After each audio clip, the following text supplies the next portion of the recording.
વડોદરામાં આવેલા ઉંદેરા ગામમાં વરસાદી પાણી પ્રવેશ્યા, લોકોના ઘરમાં પણ પાણી ઘૂસી ગયા। બીજી વખત પાણી ભરાતા લોકો પરેશાન છે। લોકો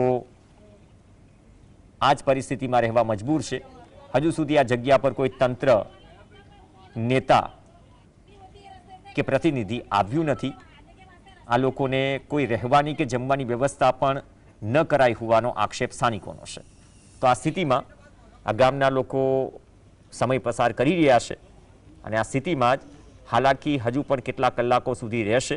જે પાણી ભરાયેલું છે તેના કારણે ઘર વખરીને પણ નુકસાન છે। આ જ પરિસ્થિતિમાં સામાન્ય જીવન સંપૂર્ણ પ્રભાવિત થયું છે। પરંતુ સ્થાનિકોનો આક્ષેપ છે કે દાવા બહુ થયા, પરંતુ દાવા કરનારા હજુ સુધી हमारी मदद फरकिया नहीं।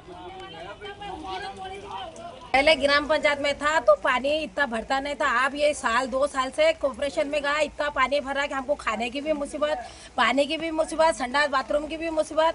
फिर वहाँ से नहीं तो हमने घर वेरिया भी भरे। हम पूरा हमारा 12 ये 2200 रुपये लाइट बिल आ रहा।